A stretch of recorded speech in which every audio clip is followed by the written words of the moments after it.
On retrouve nos invités pour la suite de votre émission Sana Veillel comme Sadio et tout firmete Kouagbo et Kwamivi à Klesso Isso.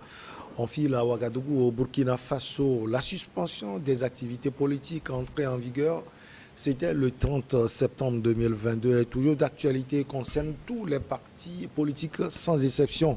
Le ministère en charge de l'administration territoriale n'a pas cédé à la requête de l'Union pour le progrès et le changement. L'UPC, c'est le parti de Zéphirin Diabré qui souhaite organiser une session de son bureau politique national le 8 février 2023. Le 8 février donc à venir.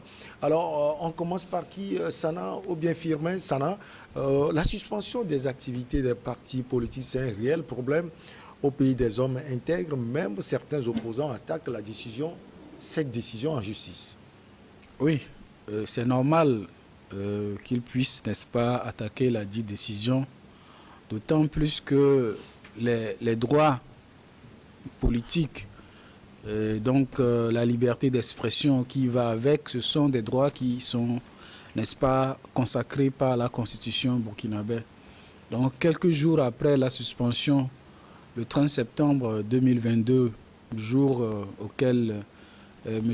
Traoré, Ibrahim Traoré a pris le pouvoir, ils ont restauré la Constitution. Donc ce serait constitutionnellement illégal de restaurer la Constitution et en même temps de maintenir la suspension des activités des partis politiques. Donc on peut considérer que ceci est une incongruité. Mais cela dit, il faut aussi comprendre le contexte sécuritaire, si on peut le dire ainsi, que vit le Burkina depuis un certain moment. Lorsque vous avez la majeure partie, ou sinon une grande partie plutôt, de votre territoire que vous ne maîtrisez pas, lorsque chaque jour il y a des attaques terroristes, des groupes armés, on peut considérer que le Burkina est un pays en guerre. Rappelez-vous, certains pays, par exemple de l'Union européenne, qui n'étaient même pas en guerre contre la Russie, qui ont suspendu des médias russes ou bien pro-russes, je veux parler de Russia Today, etc., qui ont, contrairement aux règles démocratiques et à leurs propres lois, qui ont décidé, n'est-ce pas, de geler les avoirs de citoyens russes qui n'avaient aucun lien avec la guerre. Mais on peut dire que... Qui ont des liens avec le Kremlin, sans doute. Qu'est-ce que c'est qu'avoir des liens avec le Kremlin? Le Kremlin, c'est une question qu'il faut se poser. Si, par exemple, moi, je suis un citoyen togolais, est-ce que quelque chose m'interdit d'avoir des liens avec la présidence de la République? Je suis citoyen après tout. Est-ce que cela veut dire que je cautionne toutes les décisions de l'appareil exécutif togolais? C'est des questions qu'il faut se poser. Donc, lorsque nous voulons revenir au cas burkinabé, il faut savoir que le contexte sécuritaire d'un pays qui est en guerre contre les groupes armés terroristes veut d'abord maîtriser tout ce qui est communication et donc tout ce qui est de nature à déstabiliser le pays, tout ce qui est de nature à susciter des soulèvements populaires. Parce que tout ce qui se passe avec nos héroïques et braves, comment on les appelle, volontaires pour la défense de la patrie, ce n'est pas tout ce qu'ils font peut-être qui, n'est-ce pas, est vu en odeur de sainteté par certains acteurs politiques. Et peut-être c'est la crainte de voir exacerber certaines opinions qui peuvent entraîner le soulèvement populaire que les autorités de la transition burkinabé craignent. Il ne faut pas oublier que, quoi qu'on le dise, les autorités actuelles, les burkinabés, c'est un pouvoir militaire. Ce n'est pas un pouvoir démocratique, ce n'est pas un pouvoir constitutionnel. Donc, on comprend aisément que c'est une volonté de contrôler tout ce qui est communication politique. Parce que vous-même, vous savez dans quel contexte monsieur et son prédécesseur qui se trouve dans nos murs actuellement. Vous savez dans quelles conditions, pourquoi il est parti. Vous savez pourquoi Roch Kaboré est parti. Donc eux-mêmes, ils craignent que les discours politiques puissent soulever les populations contre eux et entraîner ou bien créer une atmosphère favorable à leur éjection. Donc, ne cherchez pas si loin. Ils sont en train de se protéger tout simplement. Alors, Firmin Teko Agbo, pour vous, ce n'est pas une surprise. Récemment, on a vu la sortie du Premier ministre Apollinaire Joachim de Tembela qui a critiqué les médias burkinabés même, qu'il comparait même aux médias des Nil collines au Rwanda. On sait ce que ça signifie. Et maintenant, on parle des partis politiques. Récemment, des opposants sont sortis. On parlait de la situation sécuritaire surtout dans ce pays. Et pour vous, comme une partie du raisonnement de Sana Sadio et tout, est-ce que c'est la phobie qui peut expliquer cela ou bien c'est le contexte précis dans lequel se trouve le pays des hommes intégrés? C'est la gestion émotionnelle du pouvoir. Ou bien c'est une question de gestion émotionnelle, mais c'est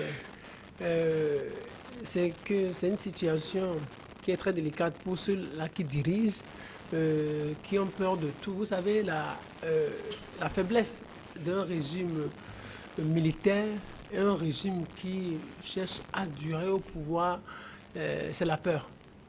C'est la peur. C'est la peur. Donc on a peur de tout et de rien, en fait. Donc ceux-là qui sont arrivés au pouvoir, en fait, ils n'ont pas fait ce coup d'État-là pour remettre le pouvoir aux civils ou du jour au lendemain construire quoi que ce soit. Ils ont fait ce coup d'État pour rester et gérer le pouvoir comme bon leur semble. Donc pour pouvoir bien gérer ce pouvoir, il faudra se protéger contre ceux-là qui pourraient vous attaquer verbalement, c'est-à-dire les médias, et ceux-là politiquement qui pourraient vous déranger. Parce que n'oubliez pas que Saddam l'a rappelé tout à l'heure, c'est un régime militaire. C'est un régime militaire, donc on ne comprend pas trop politique, on ne veut pas trop rentrer dans la politique, non, on ne veut pas se faire embêter par les politiciens. Donc tout ce qui a trait à la politique, manifestation politique, histoire de liberté, tout ça là, donc il faut mettre un terme à ça. Et donc là, si on arrive à gérer les politiciens, donc on peut être tranquille. L'autre chose aussi, les militaires, les médias, si on arrive à les gérer aussi, on est tranquille. Moi, j'ai suivi une interview du président, du chef de la junte, Ibrahim Traoré, qui disait qu'il n'a rien avec les médias, que tout le monde fait son travail, mais c'est juste, il était en train de bluffer juste les journalistes. C'était à l'université de Ouagadougou? Non, c'est une interview qu'il a accordée à deux journalistes burkinabés. Il dit qu'il n'a rien avec les médias. Non, qu'il n'a rien contre personne, contre quelques médias, que ce soit, qu'il n'y a pas de problème. Mais sauf que dans la réalité, ils ont peur des médias et ils pourront sanctionner comme son ami et frère Assimi Goïta l'a fait il y a pas longtemps. Donc lui aussi, il est dans cette dynamique. Mais ce qui me fait peur, c'est que, c'est-à-dire, je me demande là où vont ces jeunes-là qui se disent être contre le néocolonialisme, ces jeunes-là qui se disent qu'il faut de la démocratie en Afrique. Un premier ministre comme ça, Sankaris. Vous ne croyez pas à leur combat? Pourquoi ce combat-là? S'il y a un combat, ils ont quel combat? Ibrahim Traoré a quel combat? C'est pas un combat? Non, c'est pas un combat, c'est des gens qui tissent des cadavres. Pour les ressusciter, vous imaginez, on tire sur un cadavre pour les ressusciter. Donc, c'est des gens qui tirent sur un cadavre. Donc, c'est des gens qui tirent sur l'air, AIR, vous comprenez? Ah bon? Qui tirent sur l'air. On tire dans le vide. On tire dans le vide, je vais pas dire, mais on tire dans le vide. C'est-à-dire, ils sont sur une autre planète qui n'existe pas, quoi. Donc, ils ne sont pas sur la planète Terre. Quel combat? Non, ils n'ont pas de combat. Ceux-là n'ont pas de combat. Et vous croyez que Ibrahim Traoré va mettre fin au terrorisme au Burkina Faso? Il va passer comment? Il se bat pour cela. Il va se battre, mais il va se battre, il n'ira nulle part. Il va se battre. Il va faire comment? Ibrahim Traoré va aller où? Avec son premier ministre là, qui fait son one-man show, qui va en Russie, après qui passe par Bamako. Ils vont aller où? Il y a des gens qui tirent dans le vide, ils ne savent même pas là où ils vont. Ils ne savent pas la vie. Vous ne maîtrisez pas votre territoire. Il y a des terroristes qui occupent plus de 40% de votre territoire. Vous n'avez pas de sécurité. Vous n'avez pas une armée bien régulée. Vous avez une armée qui n'est pas disciplinée, mais qui a tellement de clans. Vous allez où? Vous n'avez pas une armée homogène. Vous allez où? Ils n'ont rien, en fait. Vous ne parlez pas de combat. C'est parce que quand on parle de combat, quand il y aura des résultats beaucoup plus concrets, avec eux, on n'aura aucun résultat. Avec Goïta, avec Assimi Goïta, on n'aura aucun résultat. Avec, on parle du Burkina. Avec Ibrahim Traoré, on n'aura aucun résultat. Bientôt, on va commencer par emprisonner les politiciens. Bientôt, les journalistes iront en prison au Burkina Faso. C'est Ibrahim Traoré qui va le décider. Bientôt, les politiciens. Ceux-là qui vont être fatigués de cette méthode dictatoriale de gérer le pouvoir, qui vont chercher à contester, on va les emprisonner. On va vous dire qu'il y a un arrêté qui interdit les manifestations. Donc, vous portez atteinte, ou il y a un truc, on dit trouble à l'ordre public, voie de fait, on vous met en prison et puis vous n'aurez rien à faire. Il a peur des politiciens parce qu'il ne veut pas que les politiciens viennent lui dire qu'il faut un dialogue, il faut mettre fin à la transition, il faut critiquer le régime. Il ne veut pas ça. Donc, avec Ibrahim Traoré, il faut que les politiciens s'attendent à aller en prison à tout moment. Donc, il faut que les politiciens burkinabés s'attendent à ça. Vous pouvez aller en prison à tout moment. Les médias, nous, on vous aime, vous êtes nos confrères, faites extrêmement attention parce que ceux-là qui dirigent le pouvoir sont dangereux. Alors, coach, quand il vient à question, il ne fait rien en fait. Bon, coach, ben, il est si extrême dans ses opinions. Qui veulent amener l'affaire en justice. Alors, comment ils vont faire précisément? Il n'y a pas que Zéphirin Diabré, il y a récemment Maître Herman Ouedraogo également qui a parlé et qui a surtout parlé de la situation sécuritaire au Burkina Faso. Vous pensez que ces opposants sont là finalement de la gestion du président Traoré, Ibrahim? Il ne gère rien. Le souci avec nous en Afrique, c'est qu'il faudrait redéfinir le néocolonialisme. Le néocolonialisme, ce n'est pas le blanc qui est venu à nouveau pour nous. C'est quand l'Africain même nous colonise au détriment du blanc. C'est-à-dire qu'il pense que le blanc nous a mal fait, mais maintenant il est là, il nous maltraite et il sert le blanc. Tous ceux qui sont venus, on a cité les trois, je ne sais pas pourquoi les gens sont allergiques quand on cite les trois pays. Mais qu'est-ce que ces trois pays ont fait jusqu'à présent de concret? Vous voyez? Et vous renvoyez quelqu'un qui ne gère pas bien. Ça veut dire que vous pouvez faire les choses mieux que lui. Or, les politiciens sont des gens pour dénoncer les exactions de ceux qui dirigent. Dans n'importe quelle démocratie, quand tu as rétabli la constitution, ça veut dire que tu permets à d'autres de parler. Ça n'a pas parlé de problèmes sécuritaires. Les terroristes, ce n'est pas à Ouagadougou, à Ouaga, les terroristes sont. Les terroristes, au moins Ouaga est sécurisé. Et Bobo aussi. C'est-à-dire que les villes ne sont pas tellement comme maintenant. Ça voudrait dire que ils ne veulent pas entendre même qu'on les critique un peu. Or, quand on va les critiquer, on leur donne les voies et moyens pour qu'ils changent. Puisque quand il n'y a pas de travail des politiciens, ça ne marche pas. Je ne sais pas, à moins qu'ils nous disent qu'il a suspendu la Constitution, on peut être d'accord. Mais ce sont des jeunes qui sont venus et que les gens les encouragent dans cette déboire à aller plus en cela. On dit que les choses ne marchent pas. C'est dernier moment, il est en train de cibler les peuples. Or, il est en train d'aller sur l'ethnocentrisme. C'est là où Herman Ouedraogo a parlé de... Il a même parlé de génocide. C'est ce que je dis. Donc, il est en train de guerre civile. Il est en train de vouloir faire autre chose qu'il ne faut pas. Au moins, Damiba n'a pas fait ça. Enfin, risque de guerre civile. Ils sont compétents. Quand il faut susciter le procès de Sankara, ils sont d'accord. Quand il faut chercher là, il faut enterrer Thomas Sankara. C'est ça des futilités sur lesquelles ils sont, comme si ces choses allaient changer quelque chose dans le pays. Vous avez 60 000, comment ça s'en a appelé des volontaires de la défense. 90 000. C'est 90 000. 90 000. Au lieu de gérer ces gens, pour qu'au moins, vous pouvez au moins avoir 20% de territoire en plus, vous ne le faites pas. Et c'est aux politiciens. Or, imagine que les politiciens s'allient à ce genre de choses. C'est facile qu'on peut vous avoir. Quand votre pays est attaqué par les terroristes, quand vous n'êtes pas soudés, quand vous n'êtes pas unis, et que vous faites grincer les dents aux gens, c'est normal qu'eux, ils connaissent, ils maîtrisent ça mieux que vous. Quoi qu'on dise, un militaire, c'est pour défendre la patrie et la nation. Il ne maîtrise pas les rouages politiques. Donc, il y a des choses qu'ils ne connaissent pas. Il y a des accords inter-États qui permettaient aussi de faire des choses qu'ils ne connaissent pas. Donc, peut-être même qu'il y a un politicien qui connaît, quelque part, il peut passer comment dire, à l'abri des regards ils ne connaissent pas. Je pense que c'était ici, la dernière fois où Abbas Kaboua, monsieur, il disait qu'il est passé par les frontières, les voies anormales de nos frontières. Ça veut dire que ces choses existent partout. Donc, je me dis que chaque maillon de la société ou de l'État, s'il faut le dire ainsi, doit jouer son rôle. Nos frères militaires, quand on parle, les gens voudraient qu'on se taise. Nous aussi, on est fatigués des fois qu'on nous utilise comme ça. Mais il faudrait qu'on dise la vérité sur ça. Ce qu'il est en train de faire, ce n'est pas bien. On ne m'isole pas les politiciens. Même en temps de guerre, ceux qui sont avancés plus sur nous, il faut les voir. Toutes les guerres qui ont eu lieu, il y a toujours les politiciens des autres pays qui travaillent. Parce que des propositions, vous devez demander l'accord de Parlement. Et ce sont les politiciens qui doivent réagir. Donc, ce qu'il est en train de faire, je pense que c'est tuer ces promesses qu'il avait faites aux gens. Quand il est allé à l'université, il a promis des choses que lui, patati patata, tout ça, sauf que ça n'a rien servi. Je dis que ils ont montré la limite des poutistes. C'est-à-dire qu'ils ont montré que les poutistes n'ont rien à donner autre que les poutistes qu'ils font. Donc, que les gens comprennent. Et même tu peux ne pas aimer ton adversaire politique, mais tu as besoin de lui pour mieux faire. Et ils ont dit qu'ils sont venus pour arranger les choses. Quand ils commencent comme ça veut dire que c'est des années. Hein. Lui aussi va demander 5 ans à la CEDEAO pour faire quoi? Et d'ailleurs, même, ils commettent une bêtise, ils n'ont qu'à me suiter, je suis d'accord. Ils commettent une bêtise pour créer fédération Burkina, quoi là. Le Mali avait créé fédération avec le Sénégal, ça n'a pas marché. Et ce n'est pas maintenant ça va faire quoi que ce soit. Donc, il faudrait qu'est-ce qui se passe? Et tout le monde est en train de rentrer dans ça. Vous me posez la question. Oui, il y a quelque chose qui se passe.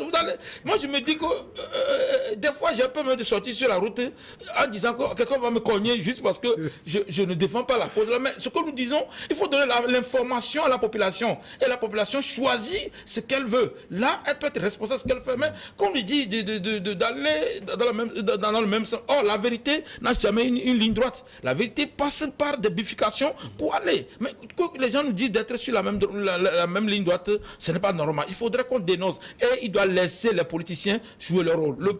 Le droit le plus fort, même dans un État, c'est le droit politique. Alors, ça n'a affaire en justice. Est-ce que la justice peut trancher en faveur des opposants, Zéphirin Diabré, Maître Herman Ouedraogo et d'autres opposants burkinabés, ou puisque c'est un régime militaire, puisque c'est Ibrahim Traoré qui est au pouvoir, puisque c'est le Premier ministre qui est au pouvoir, puisque ce sont eux qui peuvent prendre toutes les décisions, la justice va trancher en leur faveur. Je vais parler de l'indépendance, donc la justice burkinabé.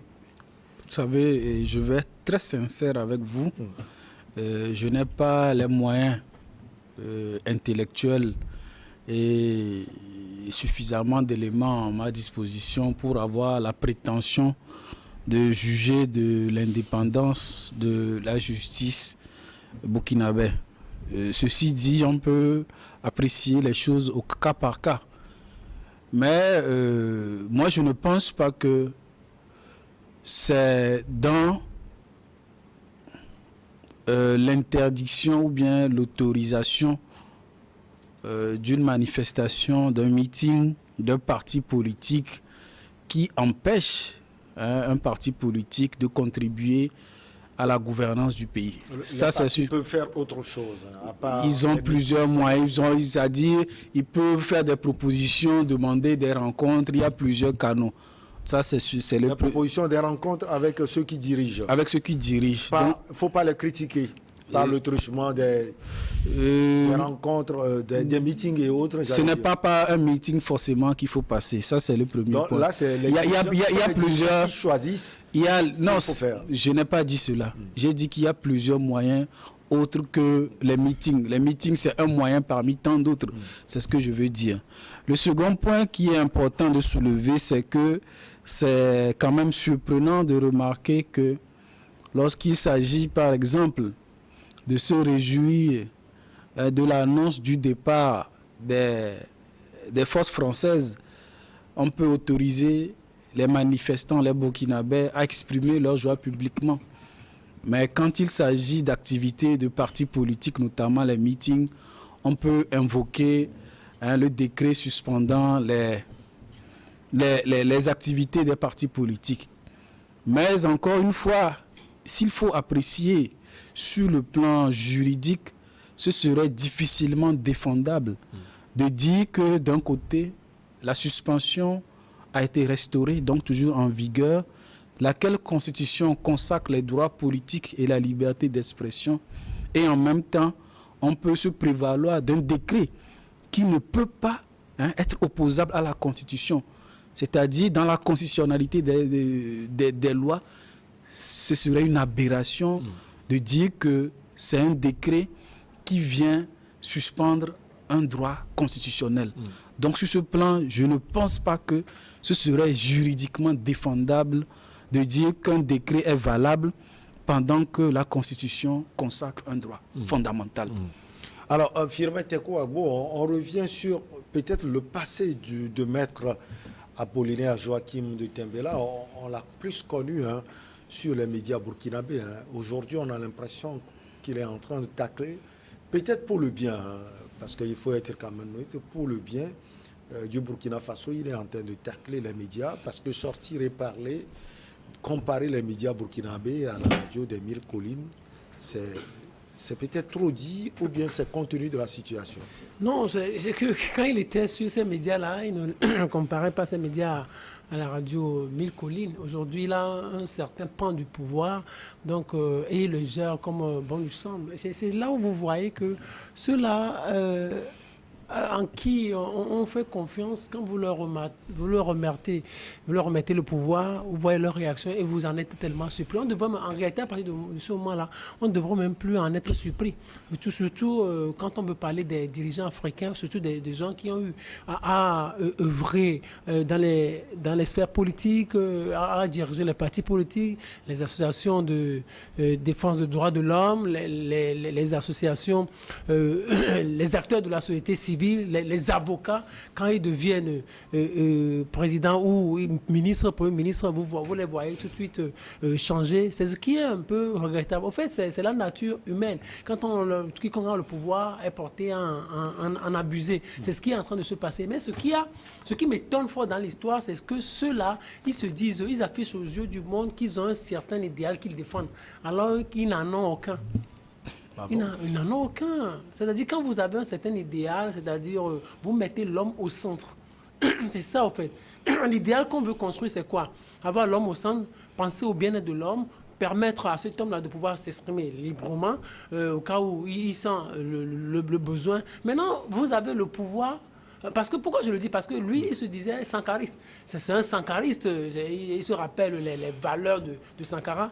Ceux-là, il y a beaucoup de Burkinabés que j'admire. Il y a des Burkinabés que j'admire le Burkina Faso. Quand on parle on parle souvent de Thomas Sankara, mais je me dis, si Thomas Sankara était resté en vie jusqu'à 80, à 60, à 65 ans, peut-être il serait dictateur. Il serait dictateur. Il agissait conformément au contexte du moment. Aujourd'hui, quand vous suivez un peu son parcours et vous voyez la manière dont il réagissait, ça veut dire qu'il avait une certaine faiblesse en termes d'analyse des sujets diplomatiques et aussi son comportement. On lui a resté laissé au pouvoir. Il serait devenu dictateur. En tout cas, c'est ce que ce Premier ministre est en train de nous afficher aujourd'hui. Ce Premier ministre, il se comporte comme un dictateur. Quand vous vous attaquez comme cela aux médias, quand vous attaquez aux partis politiques, attendez, on peut vous taper tout simplement de dictateur. Et moi, je me demande, où est-ce qu'on va avec ceux-là?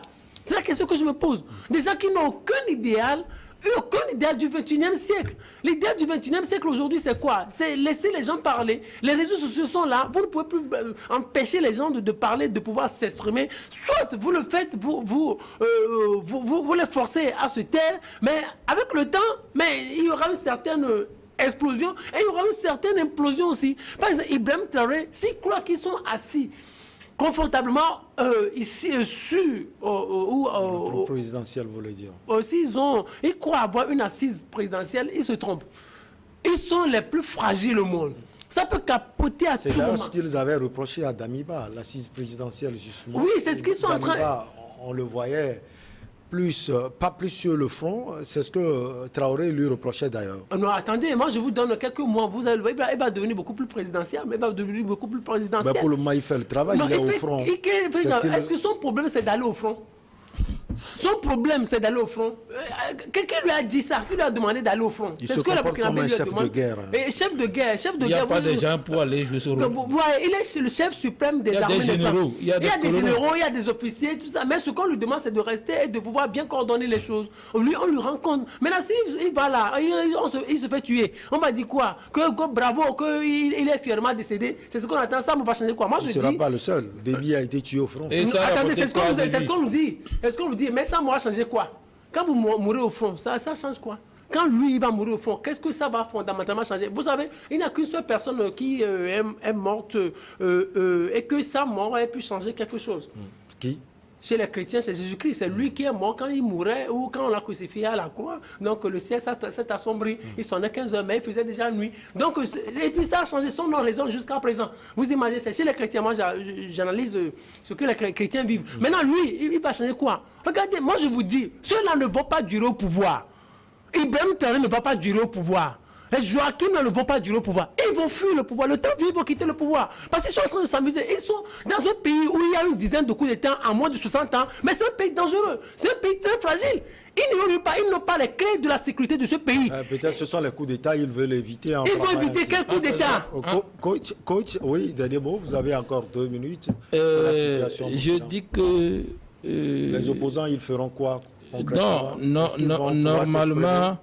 les opposants aussi, ils en ont eu à leur dose. C'est parce que c'est eux qui ont acclamé tous les coups d'État. Bravo. Quand on a fait descendre Kaboré, ils ont acclamé. Quand on est venu faire descendre également Damiba, ils ne sont pas tous les opposants. Non, Zéphiré Diabré était un ministre de l'ancien président. Non, il a été chef de l'opposition aussi. Je dis, c'est ce que vous... Michel, vous voyez, il faudrait que les gens aient un idéal. C'est ce qu'on est en train de dire. C'est-à-dire, ta position, il faut toujours maintenir. Quand c'est bien, tu le dis. Quand c'est pas bien, tu dis. Mais les gens là, ils se comportent par rapport à ce qui est dans leur avantage. Et ce n'est pas bien. Maintenant, on a évoqué Thomas Sankara, mais c'est que les gens ont oublié. Thomas Sankara, c'est le deuxième coup d'État, il a réussi. Sinon, il a participé à 2 coups d'État. Il a été ministre même dans un gouvernement auquel il a fait coup d'État. Ça veut dire que, qu'est-ce qu'on veut nous dire par rapport à cette chose? Au lieu qu'on évolue, on va... Peut-être c'est l'idéal qu'il faut. L'idéal, c'est coup d'État. C'est ce qu'il disait. Vous voyez, Thomas Sankara, il est unique. Il n'est pas unique. Il n'est pas unique. Moi, je préfère choisir mon président, Sylvani Solupio, qui est unique, qui a dit non et a accepté tout que cela. Vous le voyez, Sylvani n'est pas venu par coup d'État, c'est ce que vous savez. Les gens là, ce sont des gens qui vendent quelque chose à la population, quelque chose qui n'existe pas à la population. On peut beau insulter les Européens, mais ils ont maîtrisé l'art de la politique et comment le faire. Quand ils viennent, il y a un projet qui vient par rapport. Je me suis dit que peut-être les gens, là, quand il faut coup d'État, ils savent pas ce qu'il faut faire par la suite. Et ils commencent par à chercher la légitimité et font tout ça. On dit que le pays est attaqué. Organise comment on doit faire. Un chef d'État n'est pas obligé d'aller sur le terrain. Il y a des officiers, il y a des généraux qui sont plus aguerris que lui. Il ne faut pas coup d'État. Mais il faut aller demander comment ça se fait. On n'a pas besoin de lui pour faire cela. Je dis que c'est du populisme. Ça, on l'a déjà évoqué. Comment il a été plus habile en laissant la population pour insulter la France et sortir comme ça. Au même moment, il n'a pas trouvé que c'est aussi dans l'intérêt de la population pour laisser les policiers aussi s'exprimer. Et je dis, ça n'a dit que ce n'est pas la seule et unique voie. Mais un parti politique, d'ailleurs, on leur demande un rapport chaque année, les activités que vous faites avec votre base. Quand les gens veulent consulter leur base, c'est normal de consulter la base. Et quand les gens prennent les décisions unilatéralement, on va dire qu'ils sont des dictateurs dans leur parti. Maintenant, ils veulent consulter la base pour savoir quelle démarche faire. C'est normal qu'ils le fassent. Et que je me dis que ça ne profite en rien aux Burkinabés ou aux Burkinais s'ils veulent être dans cette lignée. Et les chefs militaires qui sont venus, quand quelque chose ne va pas et que tu as fait coup d'État, on le voit dans d'autres pays, au moins vous remettez le pouvoir aux civils et vous revenez à votre poste. Et quand ils viennent, à ce moment, on ne contrôle pas. On ne sait pas qui contrôle les mines, tout ça, à qui on va faire rapport. Donc, ils sont venus pour remplir leur poste. Par exemple, on voit tous ceux qui contrôlent les choses. Non, ils contrôlent. Il y a une bonne gestion. Michel, alors, si vous le permettez, on va marquer la pause. Il n'y a pas une gestion claire et nette au Mali. On ne doute pas. On n'a qu'à laisser les opposants venir. Avec vous, chers invités.